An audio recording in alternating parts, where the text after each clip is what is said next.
आप सुन रहे हैं विविध भारती।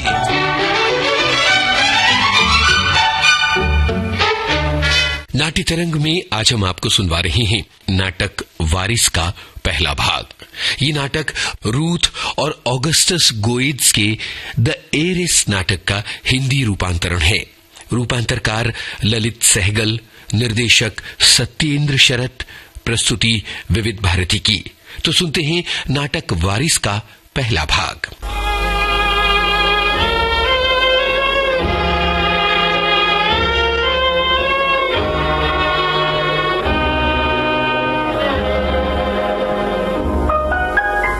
ओह, वे लोग आ गए। मालूम तो होता है। सुनाओ ऑस्टिन, कौन बीमार है, कौन मर गया है? मेरा डॉक्टर भाई इन दिनों किसकी चीर फाड़ कर रहा है? देखता हूँ तुम ठीक ठाक हो लिज। आर्थर, यहाँ आओ। ये मेरे भाई हैं डॉक्टर ऑस्टिन स्लोपर और ये है इनकी बेटी कैथरीन। डॉक्टर स्लोपर, ये मेरा रिश्ते का भाई है, मॉरिस टाउनसेंड। उम्मीद है आप इस बिन बुलाए मेहमान के आने का बुरा नहीं मानेंगे। मैं अभी थोड़े ही दिन हुए यूरोप से लौटा हूँ और कुछ खोया खोया सा महसूस करता। आपसे मिलकर बहुत खुशी हुई। जी आर्थर, तुमने इन्हें लाकर बहुत अच्छा किया। धन्यवाद। ओह कैथरीन, तुम कितनी अच्छी लग रही हो। मैंने मॉरिस को तुम्हारे बारे में बताया और ये फौरन आने के लिए तैयार हो गया। कैथरीन, जब तक तुम नहीं बैठोगी ये लोग भी नहीं बैठ पाएंगे। माफ कीजिए। शादी कब है मेरियन? 20 नवंबर को लेवेनिया मौसी। आर्थर चाहता था कि फरवरी तक ना हो, लेकिन मैं नहीं मानी। कैथरीन, रुमाल में गांठें लगाना बंद करो। कैथरीन, मिस्टर मॉरिस टाउनसेंड हाल ही में यूरोप से लौटे हैं। क्या काफी दिन यूरोप में रहे? जी हाँ, दुर्भाग्य से। दुर्भाग्य से क्यों? क्योंकि अब मुझे लगता है कि मैं यहाँ बहुत कुछ खो बैठा हूँ। माफ कीजिए। क्या चाहिए कैथरीन? वो मेरी एम्ब्रॉयडरी। मिस लोपर, आप बिल्कुल पेरिस की लड़कियों जैसी हैं। वो भी हमेशा अपने पैती पोआ में लगी रहती हैं। मिस्टर टाउनसेंड, आप फ्रेंच जानते हैं? जी हाँ, थोड़ी थोड़ी। क्या आप सारा यूरोप घूमे हुए हैं मिस्टर टाउनसेंड? जी नहीं, मैं ज्यादातर फ्रांस और इटली में ही रहा। मिस्टर टाउनसेंड, मैं अब पेरिस को बदला हुआ तो नहीं पाऊंगा। क्या आप वहाँ जाने की सोच रहे हैं? हाँ, मुझे दिसंबर में एक मेडिकल कांग्रेस में शामिल होना है। कल शाम हम मॉरिस से घंटों फ्रेंच गीत सुनते रहे। कैथी, तुम सुनोगी? मैं सुनूंगी। पियानो डॉक्टर भाई के कमरे में है। लेकिन वो माँ का है। वो बेसुरा भी है। अब मैं भी कोई अच्छा नहीं बजाता डॉक्टर साहब। इन्हें बजा कर देख लेने दो ऑस्टिन। मैंने यहाँ एक मुद्दत से संगीत नहीं सुना। ऑस्टिन। अच्छा, जैसी तुम्हारी मर्जी लेविनिया। इस तरफ मिस्टर टाउनसेंड। ओह, धन्यवाद। कैथरीन, पियानो पर रखने के लिए वो छोटा लैंप ले आओ। जी। मिस लोपर, मैं लिए चलता हूँ। नहीं। कैथरीन, मिस्टर टाउनसेंड को ले जाने दो। जी पिताजी। मिस लोपर, आप सोचती थी कहीं मैं इसे गिरा ना दूं। नहीं, मैं गिराऊंगा नहीं। मैं बहुत सावधानी से ले चलूंगा। मैं ये कभी नहीं समझ पाऊंगा लिज। कैथरीन की माँ इतनी सुंदर और आकर्षक थी, और एक ये है। ऑस्टिन, पियानो नहीं खुल रहा। क्या उसमें ताला लगा हुआ है? उसमें हमेशा ताला लगा रहा है लेविनिया। ये लो चाबी। ला। ये मिस्टर टाउनसेंड, आर्थर का क्या लगता है? दूर का भाई है। यूरोप जाने से पहले इसने क्या किया था लिज? इसे थोड़ी सी जायदाद विरसे में मिली थी, उसे ये उड़ा चुका है। आजकल ये अपनी बहन मिसेस मॉन्टगोमरी के साथ 2nd एवेन्यू में रह रहा है। हाँ, लिज, क्या हमारे इतने बड़े शहर में कोई और आर्थर नहीं होगा? ऑस्टिन, तुम निराश क्यों होते हो? मैं कहती हूँ कैथरीन के लिए एक अच्छा सा वर अवश्य मिल जाएगा। सच? हाँ, और फिर विरासत में उसे साल के 30,000 भी तो मिलते हैं। क्या उसका यही गुण है? मेरा मतलब ये नहीं कि यही उसका गुण है। ऑस्टिन, तुम हमेशा इसी बात का संकेत देते हो जैसे कैथरीन विवाह के अयोग्य हो। तुमने देखा नहीं वो कितनी शर्मीली है? देखती हूँ तुम्हें उस पर बिल्कुल भरोसा नहीं है। लिज, मैंने उसके लिए क्या नहीं किया। वो न्यूयॉर्क के अच्छे से अच्छे स्कूल में पढ़ी है, उसे संगीत और नृत्य की अच्छी से अच्छी शिक्षा मिली है। वॉशिंगटन स्क्वायर में वो रहती है। पैसा खर्च करने की उसे पूरी स्वतंत्रता है। मैंने उसे हर तरह की आजादी दी है। परिणाम तुम्हारे सामने है, एक साधारण सी लड़की। अब बताओ बहन, मैंने क्या भूल की है? मैं ये नहीं कहती कि तुमने पिता का कर्तव्य नहीं निभाया, लेकिन मैं जितना अच्छा पिता रह सकता था रहा हूँ।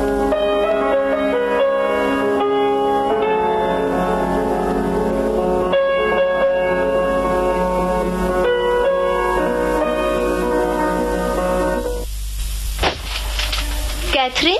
हाँ बुआ। देखो तुमसे मिलने कौन आया है।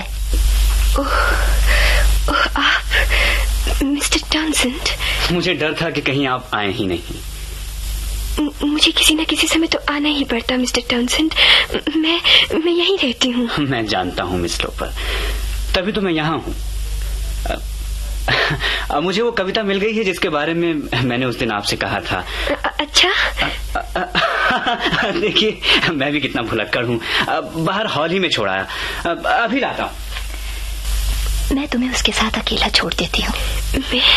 मैं क्या बात करूंगी बुआ? तुम्हें बात नहीं करनी पड़ेगी रानी। वो विवाह की प्रार्थना करने आया है। मुझसे? और नहीं तो क्या, मुझसे।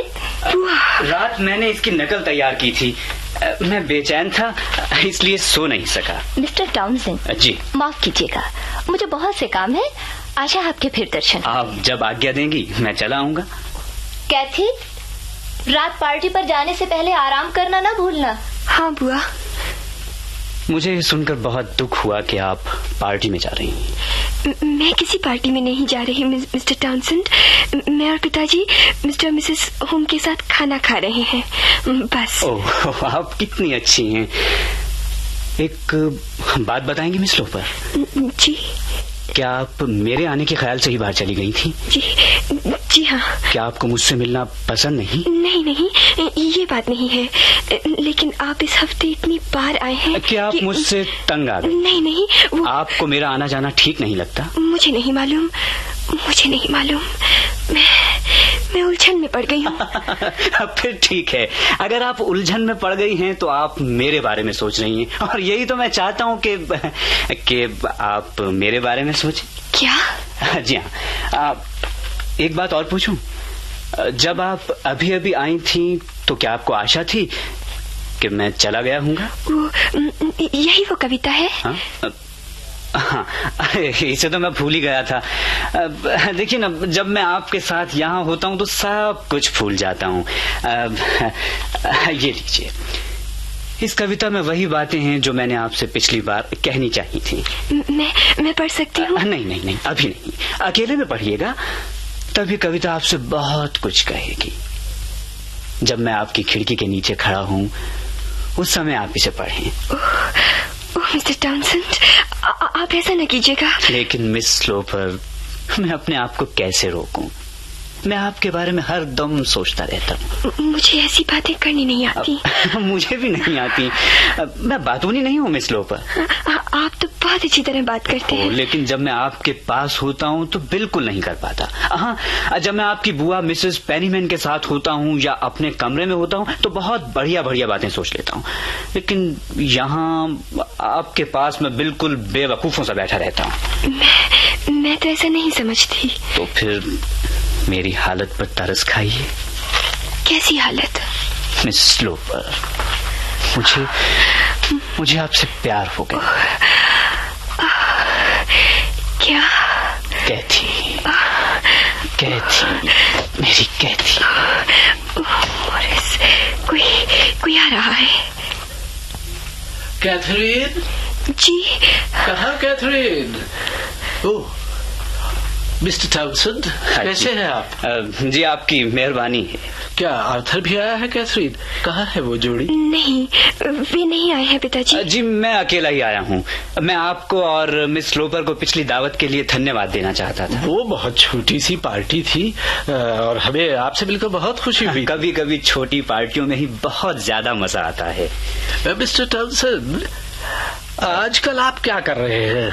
क्या किसी अच्छे से काम की तलाश में है? अच्छा सा काम बहुत बड़ी बात है। अब मैं तो कोई छोटा मोटा काम चाहता हूँ। हाँ। ईमानदारी से पैसा कमाने के लिए कोई अच्छा सा काम।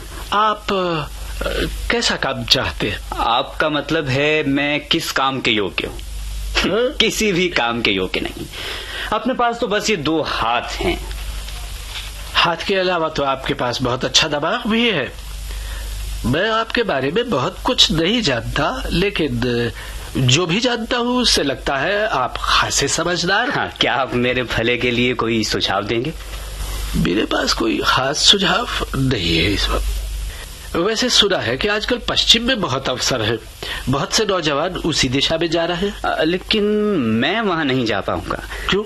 मुझे तो अब अपना भाग्य यहीं संवारना है। हाँ। आप देखिए ना मिस्टर स्लोपर, यहाँ मेरे साथ बंधन है। मेरी एक विधवा बहन है जिससे मैं एक मुद्दत तक दूर रहा और जिसके लिए मैं ही सब कुछ हूँ। हाँ। अब उससे किस मुंह से कहूंगा कि मैं फिर उसे छोड़कर जा रहा हूँ? ठीक है, अपनों का ध्यान रखना बड़ी अच्छी बात है।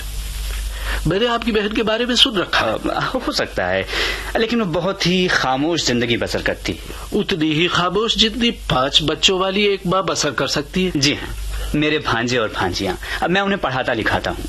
ठीक है, ठीक है, लेकिन ये तो कोई काम नहीं है। हाँ जी हाँ, इसमें मेरा भविष्य तो बनेगा नहीं।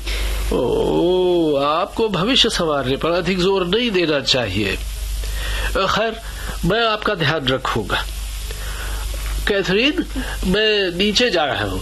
अच्छा मिस्टर टॉनसन। हाँ जी, लगता है आपके पिताजी मुझे पसंद नहीं करते, बिल्कुल पसंद नहीं करते। आपने कैसे जाना? मैं बहुत जल्दी महसूस कर लेता हूँ। नहीं, शायद आपसे भूल हुई है। अच्छा, तो फिर आप पूछ कर देख लें। नहीं, मैं नहीं पूछूंगी। जानती हैं मैं आपसे क्या कहलवाना चाहता था? मैं चाहता था आप कहती, अगर मेरे पिताजी आपके बारे में अच्छी राय नहीं रखते तो क्या हुआ? लेकिन मैं ऐसा कभी नहीं कह सकती। आप कह सकती हैं।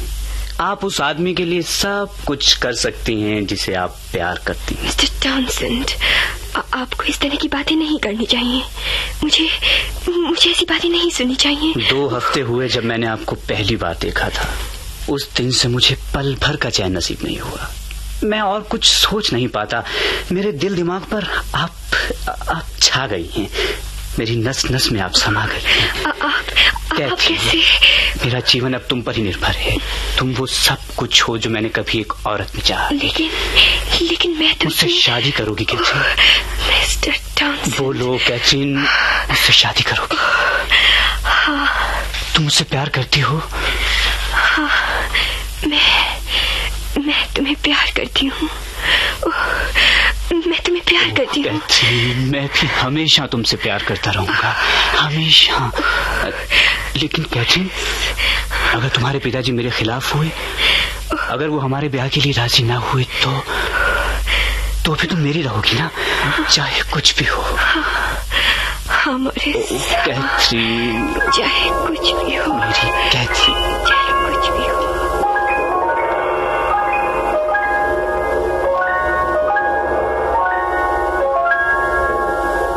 क्या हमारा मेहमान चला गया कैथरीन? हाँ पिताजी। जी। मेरी बात पक्की हो गई है। अच्छा, ये सौभाग्य किसे प्रदान किया? मिस्टर मॉरिस टाउनसेंट को। कब? कुछ देर पहले। क्या तुम्हें टाउनसेंट पसंद है? जी हाँ, वरना मैं हाँ क्यों करती? तुमसे पहले उसने मुझसे कहा होता। एक ही बात है, वो आपसे कल 11 बजे कहने वाले हैं। एक ही बात नहीं है, तुम्हें उसके लिए नहीं, उसे तुम्हारे लिए प्रार्थना करनी चाहिए। जी पिताजी, लेकिन वो आपसे थोड़ा डरते हैं। वो समझते हैं आप उन्हें पसंद नहीं करते। हाँ, मैं उसके बारे में बहुत कम जानता हूँ कैथरीन, लेकिन हमारा एक दूसरे को पसंद करना इतनी जरूरी बात नहीं जितनी ये कि वो तुमसे प्यार करता है या नहीं। पिताजी, वो मुझे प्यार करते हैं और मैं उन्हें प्यार करती हूँ। जो कुछ हुआ है वो मेरे लिए बहुत महत्वपूर्ण है। ये हम दोनों के लिए महत्वपूर्ण है। हाँ पिताजी, लेकिन एक जितना नहीं। मेरी सारी खुशी दांव पर है। तुम जरूरत से ज्यादा बढ़ा चढ़ा कर कह रही हो। नहीं पिताजी, मिस्टर टाउनसेंट मेरे जीवन में आए, ये मेरे लिए आश्चर्य के समान है। पिताजी, मुझे कभी आशा नहीं थी कि किसी दिन मैं एक ऐसे आदमी से मिलूंगी जो मुझे इतना ही समझता होगा।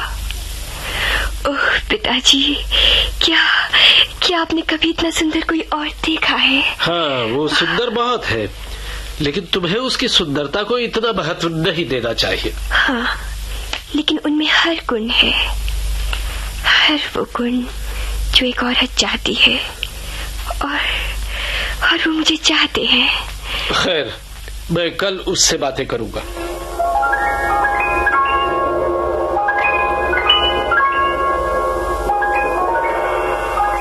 मिसेस मॉन्टगोमरी, ये तो आप जान ही गई होगी कि मैं आपसे कुछ पूछना चाहता हूँ। जी हाँ। मुझे आपके भाई के बारे में कुछ जानना है। जी हाँ, मैं समझ गई थी। मिसेस मॉन्टगोमरी, आपका भाई मेरी बेटी से शादी करना चाहता है। अगर मैं अपनी बेटी की शादी उससे कर देता हूँ तो उसकी सारी खुशी उसके भले होने पर निर्भर करेगी। वो किस किस्म का लड़का है? डॉक्टर, वो समझदार है, सुंदर है और बहुत अच्छा साथी है। हाँ, वो मैं जानता हूँ, लेकिन क्या उस पर भरोसा किया जा सकता है? क्या वो जिम्मेदार आदमी है? हाँ, अगर आपका मतलब है कि वो आर्थिक रूप से निश्चिंत है या नहीं, तो वो नहीं है डॉक्टर। हाँ। लेकिन ये तो आपको भी मालूम होगा। हाँ, तो क्या मेरी लड़की के बारे में उसकी नीयत ठीक है? ये मैं नहीं जानती डॉक्टर, लोगों के दिल में क्या है मैं नहीं बता सकती। क्या आप बता सकते हैं? मैं कोशिश करता हूँ। डॉक्टर होने के नाते मुझे हमेशा कोशिश करनी पड़ती है, और अब पिता होने के नाते मुझे ये जानने की कोशिश करनी है कि आपके भाई के दिल में जो है उससे मेरी बेटी को कोई नुकसान तो नहीं होगा। मैं जो यहाँ आई हूँ उसका भी यही कारण है। मैं भी चाहती हूँ कि मॉरिस का जीवन सुखी हो। अपना अपना ख्याल है मिसेस मॉन्टगोमरी, लेकिन मुझे आपका भाई स्वार्थी लगता है। स्वार्थी कौन नहीं है? उसे विरासत में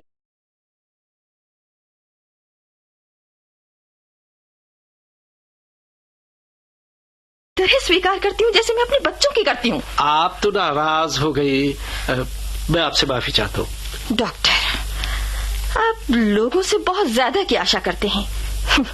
आपको हमेशा निराशा होगी। मुझे आपसे निराशा नहीं हुई मिसेस मॉन्टगोमरी, और मुझे मॉरिस से निराशा नहीं हुई। लेकिन मिसेस मॉन्टगोमरी देखिए, उन्होंने एक दूसरे को 2 हफ्तों से ही जाना है। ये तो अच्छा लक्षण है। इसमें क्या अच्छाई है? वे सिर्फ अपने दिल की आवाज सुन रहे हैं, उन्हें बस प्यार हो गया है। पहली नजर में प्यार इसी तरह होता है। लेकिन मैं ऐसे प्यार पर विश्वास नहीं करता। ये तो अपने अपने विश्वास की बात है डॉक्टर। Catherine, Catherine. जी पिताजी। जरा इधर आओ। जी पिताजी। कैथरीन, यह है मिसेस मॉन्टगोमरी, मिस्टर टाउनसेंड की बहन। ओह, मिस स्लोपर, आपसे मिलकर बड़ी खुशी हुई। पिताजी, मिस्टर टाउनसेंड नहीं आए? ओह हाँ, कैथी, मिसेस मॉन्टगोमरी के लिए कुछ चाय कॉफी लाओ तो। जी पिताजी, अभी लाती हूँ। बहुत शर्मीली है। जी हाँ। अब आप ही बताइए, क्या आपके भाई ने सिर्फ अपने दिल की आवाज सुनी है? मैं नहीं कह सकती डॉक्टर। पहली नजर में प्यार कैथरीन के बारे में ठीक है, लेकिन आपके भाई के बारे में? मेरा ख्याल है मॉरिस अब ज्यादा समझदार हो गया है। लेकिन मेरा ये ख्याल नहीं है। कैथरीन का पैसा ही उसका प्रमुख आकर्षण है। कैसा पैसा? मेरी बेटी वारिस है। क्या आपके भाई ने ये नहीं बताया? उसे सालाना पैसा ही माँ की तरफ से मिलता है, और मेरे मरने पर इससे और मिलेगा। ओह, फिर तो वो बड़ी मालदार होगी। हाँ, लेकिन अगर उसने मेरी मर्जी के खिलाफ शादी की तो फिर मैं अपना हिस्सा अपनी क्लिनिक को दे जाऊंगा। हाँ, अब बताइए, सालाना पैसा ही माँ की तरफ से मिलता है, क्या वो इस पैसे से आपकी मदद करेगा जिसे पाने की वो आशा रखता है? नहीं, मैं दावे से कह सकता हूँ वो नहीं करेगा आपकी मदद। अब कहिए कि मेरी लड़की उसके लोभ का शिकार नहीं है। कहिए कि मैं गलत हूँ। मुझे अब चलना चाहिए। मिसेस मॉन्टगोमरी, जरा सुनिए। वो आप पर विश्वास कर लेगी। आप मेरी बेटी को अपने भाई के बारे में सब सच सच बता दीजिए। मैं नहीं बताऊंगी। क्या मैं उसे ये बता दूं कि उससे कोई प्यार नहीं कर सकता? उसका दिल टूट जाएगा। ये मैं किसी लड़की से नहीं कह सकती। तो फिर मैं क्या करूं? मैं नहीं जानती, लेकिन अगर आप इस शादी के इतने ही खिलाफ हैं, तो पिता के नाते इसे रोकने का कोई और भला सा ढंग अपनाइए। पिताजी, क्या मिसेस मॉन्टगोमरी? हाँ, वो चली गई है। क्या मैंने बहुत देर लगाई? नहीं, हमारी बातचीत ही खत्म हो गई थी। खत्म हो गई थी? क्या उन्होंने आपको कोई बुरी बात बताई है पिताजी? उन्होंने मुझे जो बताया वो मैं तुम्हें बता देता हूँ। मैं उन्हें पसंद नहीं आई। मिस्टर टाउनसेंड, तुम अपने कमरे में जाओ। कैथरीन। जी पिताजी, उनके सामने मेरी थोड़ी सी बढ़ाई कर दीजिएगा, थोड़ी सी। कैथरीन, अपने कमरे में जाओ। ओह, मिस्टर स्लोपर, आप मेरी राह देख रहे हैं? हाँ, बैठ जाओ। जी। मिस्टर टाउनसेंड जी, तुम्हें अपने इरादे के बारे में मुझे पहले बता देना चाहिए था। डॉक्टर, अगर आपने अपनी बेटी को इतनी आजादी ना दे रखी होती तो मैंने आपको पहले जरूर बता दिया होता। लेकिन पति के चुनाव के लिए वो अभी इतनी आजाद नहीं है। मुझे मालूम नहीं था कि तुम्हारी प्रेम लता इतनी जल्दी फल फूल जाएगी। अभी कल ही की तो बात है कि कैथरीन का तुमसे परिचय हुआ। लेकिन एक दूसरे को समझने में हमने जल्दी नहीं की। मिस स्लोपर को पहली बार देखने पर ही मेरा झुकाव हो गया था। क्या तुम्हारा ये झुकाव इससे पहले ही शुरू नहीं हो गया था? जी हाँ। उनकी सुंदरता के बारे में मैंने पहले ही सुन रखा था। सुंदर? तुम उसे सुंदर समझते हो? अगर ना समझता होता तो मैं इस वक्त यहाँ ना बैठा होता। मिस्टर टाउनसेंड, कैथरीन का पिता होने के नाते मैं उसके बहुत से गुणों को जानता हूँ, लेकिन सुंदर वो बिल्कुल नहीं है। मैं नहीं जानता कि अगर मैं पिता होता तो मेरी राय क्या होती। मैं तो सिर्फ अपनी बात कहता हूँ। लेकिन क्या तुम्हें सचमुच आशा है कि मैं अपनी बेटी का हाथ तुम्हारे हाथ में दे दूंगा? जी नहीं, मेरा ख्याल है आप मुझे पसंद नहीं करते। तुम्हारा ये ख्याल कैसे बना? क्योंकि मैं गरीब हूँ। बात बड़ी कड़वी है लेकिन सच है। तुम्हारे पास कोई काम धंधा है नहीं और न आगे होने की कोई संभावना है, इसलिए तुम उस वर्ग में हो जिसमें से दामाद नहीं चुना जा सकता। लेकिन आपकी बेटी किसी वर्ग से शादी नहीं कर रही। वो तो उस आदमी से शादी कर रही है जिसे वो प्यार करती है। उस आदमी से जो बदले में कुछ नहीं दे रहा। क्या जीवन भर प्यार देने से भी ज्यादा कुछ है? प्यार भी कसौटी पर कसा जाता है। तुम्हारी क्या कसौटी है? खूबसूरत चेहरा और रख रखाव। एक बात और जोड़ लीजिए, भले आदमी का वचन। मैं आपकी बेटी से उसकी दौलत के लिए शादी नहीं कर रहा। मैं उसके पैसे को मिट्टी समझता हूँ। मैंने मान लिया, लेकिन ये सच्ची कसम खाने के बाद भी तुम उसी वर्ग में रहते हो मिस्टर टाउनसेंड, जिसके बारे में मैंने अभी कहा। आप समझते हैं मैं निकम्मा हूँ? मैंने तुम्हें बता दिया है कि तुम्हें दामाद के नाते मैं ठीक नहीं समझता। डॉक्टर, क्या आप अपनी बेटी को सुखी नहीं देखना चाहते? इस बर्ताव के लिए वो मुझे कुछ महीनों तक जालिम समझ सकती है। कुछ महीनों तक? जीवन भर सही। तुम्हारे साथ तो वो दुखी भोगेगी। आप तो नाराज हो गए। तुम बहुत बहस करते हो। डॉक्टर स्लोपर, मैं आपकी बेटी से प्रेम करता हूँ। मैं जानता हूँ कि पीछे मैंने हर बेवकूफी की है, हर बुरा काम किया है, लेकिन इसका मिस्टर टाउनसेंड, मैं इस वक्त जज की हैसियत से बात कर रहा हूँ। मैं आपको ये सब इसीलिए बता रहा हूँ डॉक्टर, क्योंकि मैं कैथरीन से प्यार करता हूँ और मेरा बहुत कुछ दांव पर है। जो तुम हार चुके हो। ये मत समझिए।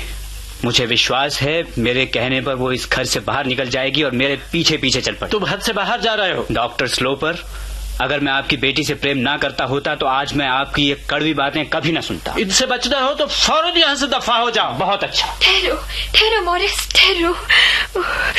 कैथरीन, तुमने लाज शर्म बिल्कुल नहीं रखी। आप नाराज क्यों हैं? आप और मॉरिस झगड़ा क्यों कर रहे हैं? बताइए, मुझे बताइए। तुम मुझे खुश देखना चाहती हो कैथरीन? सब तुम्हारे चाहने पर है। क्या मॉरिस को छोड़? हाँ। क्या किया है इसने?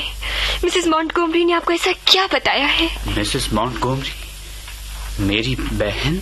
हाँ, वो यहाँ थोड़ी देर पहले आई थी मेरे बुलावे पर। लेकिन पिताजी, आप मुझे कारण तो बताएं। ये स्वार्थी है, निकम्मा है। मेरी बहन ने ये कभी नहीं कहा होगा। उन्होंने इससे इनकार भी नहीं किया। लेकिन ये मुझे प्यार करते हैं। मैंने इन्हें जीवन भर साथ निभाने का वचन दिया है। तो इसने तुमसे इस तरह वचन ले लिया है? मिस्टर टाउनसेंड, तुम नीच हो। गाली मत दीजिए पिताजी। अब हम बहुत जल्द ब्याह कर लेंगे। तो अब मेरा तुमसे कोई वास्ता नहीं। डॉक्टर स्लोपर, हम आपकी हाँ हुए बिना ब्याह नहीं कर सकते। इससे किसी को भी सुख नहीं मिलेगा। ये तुम सच कह रहे हो? हाँ जी, हाँ बिल्कुल। तो क्या तुम इस ब्याह को टाल सकते हो 6 महीने के लिए? मैं कैथरीन को अपने साथ यूरोप ले जाना चाहूंगा। यूरोप? क्यों पिताजी? तुम्हारे पिताजी सोचते हैं कि वहां जाकर तुम मुझे भूल जाओगी। मैं नहीं जाना चाहती। डर गई कैथरीन? 6 महीने के बिछोह से डर गई? मैं मॉरिस से हमेशा प्यार करती रहूंगी। इस समय तुम अमर प्रेम की भावना से फूली हुई हो। तुम्हें अपने प्रेम पर पूरा विश्वास है। लेकिन कैथरीन, क्या तुम्हारे अंदर मिस्टर टाउनसेंड की परीक्षा लेने का साहस है? आप मॉरिस को अभी नहीं जानते। कैथरीन, यूरोप जाओ। लेकिन हाँ कैथरीन, लेकिन मॉरिस, अपने पिताजी के साथ यूरोप जाओ। मॉरिस,